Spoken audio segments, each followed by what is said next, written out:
Okay, so they announced the undercard of Artur Beterbiev, Dmitry, Bivol, and I said in a past video that I wonder will they be a little bit more discreet on some of the undercard fights, because when they did the 5v5, we all knew that card just like that. We knew it roughly a week before it was actually officially announced.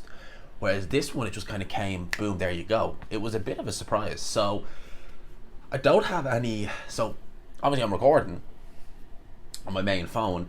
The hotel room I'm in, which is the only hotel room in this building which doesn't have Wi-Fi. Yes, believe me. I'll give you a quick update on how this move has gone. It has gone beyond horrible. Like, and I mean, it has been. I mean, this is just the tip of the iceberg. That this room doesn't have Wi-Fi. It's the tip of the iceberg. A lot of stuff has gone wrong pretty much since Monday, and some other stuff has come up back home in Dublin. So it's not been good, and it's looking likely that I'm gonna have to actually head home on Sunday and spend a little bit more time at home and then come back. It's been a nightmare to say the least. I met one of my friends yesterday here, and he was kind of saying the same. He's like, in the night, it's basically, words he used was, it's a 12-round fight. So just giving you an update on that one. In terms of the actual card itself, so we have now, they released it on a kind of poster, so that doesn't necessarily mean it's going to be in the order you see on the poster. So on the undercard of Beterbiev versus Bivol, they have Shakur Stevenson versus Joe Cordina. Now, we had heard that fight be talked about. It was rumoured. Joe Cordina, his last fight was on a Riyadh show, and, well, he took a bit of a pasting against Anthony Kakache. He's in there with Shakur Stevenson. Now, I've said in the past that I struggle to even rewatch a Shakur Stevenson fight, because it's one thing watching a fight when you know the result.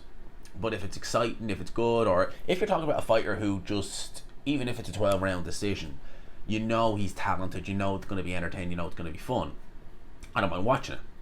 With Shakur, his last couple of fights, especially his last two, have been, you just can't bring yourself to actually go and watch it. I think I've only ever reviewed one of his fights in the whole time I've been doing this channel. So with Shakur, it's difficult, but because this will be on at a normal time, he's in there against Joe Cordina.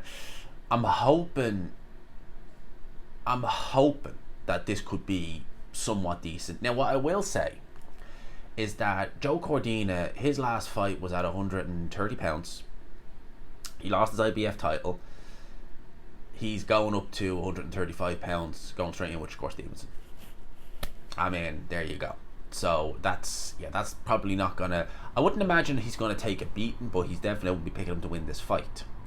We also have Sky Nicholson versus Raven Chapman. That was announced as well. So that was a bit of a kind of. I know they've been mentioning one another, but that was a bit of a kind of a out of left field kind of announcement. So Nicholson versus Chapman. I have seen a bit of Raven Chapman in the pro games.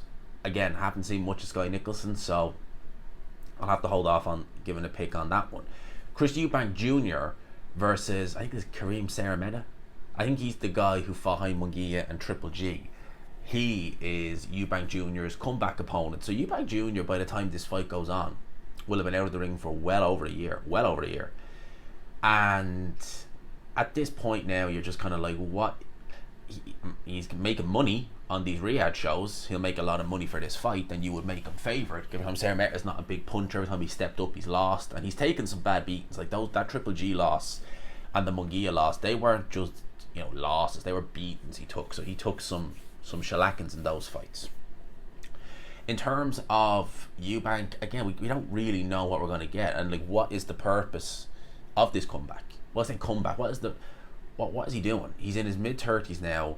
He's fighting the likes of guys that he should have been fighting a couple of years ago if he was trying to make any kind of headway into the middleweight division to become a contender.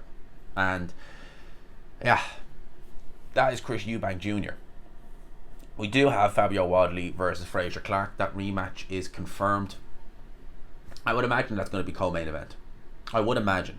I'd be surprised if it wasn't. The only kind of obstacle would be Shakur versus Joe Cordina, but I would have Wardley versus Clark 2 as the co-main event. I think that's a very good fight. First fight was great, and I don't doubt the second fight is going to be just as good. It is going to be interesting to see, because this is going to be on neutral territory. I mean, the British title is being defended in Saudi Arabia. Some people asked me that before, and I said, well, they've done it before on these Riyadh season shows, but it is a little bit silly when you think about it, that like the British title is not defended in Britain. It's not even defended in Europe. And you're kind of like, yeah, that does. Look, the fight itself is good. I'm looking forward to it. I'd be making Wardley favourite this time around. I think he has a little bit more to give in this rematch than Fraser Clark does. So overall, I don't think the card is too bad. I think the card is interesting. It has some fights there that you'd look at and think, huh? In terms of how I would compare this to other Riyadh season shows, is it one of the strongest? I would say no, but I would say it's not a terrible card by any stretch of the imagination. Its saving grace is the main event, because honestly, you give me the main event and give me whatever undercard you want, I don't care. I want to see Beterbiev Bivol, and the fact Wardley Clark, which is a headline act in of itself, they're both on it. That strengthens this card for me. This makes it a good card anyway. Rest of the card is just kind of like, yeah, it's there, but for me, the main event, Beterbiev Bivol, that's the one. You know, that's the fight. Now we've had Fury Usyk. Now we've had Crawford Spence. That is the fight. That's the one I want. That is the one I want. That's the one I want to see. So we have that. In terms of everything else, that's pretty much it for the time being. I will keep you in the loop on the current situation, but yeah, it's been a challenge the last couple of days, and doesn't help that there's some stuff going on at home as well, that I'm here and it's happening over there, which is not ideal. But look, I'll keep you in the loop. We'll see what happens, and for now I'll leave it there. Hope you enjoyed the video, people. Smash the like button if you could. Hit subscribe, of course, you haven't already. Peace.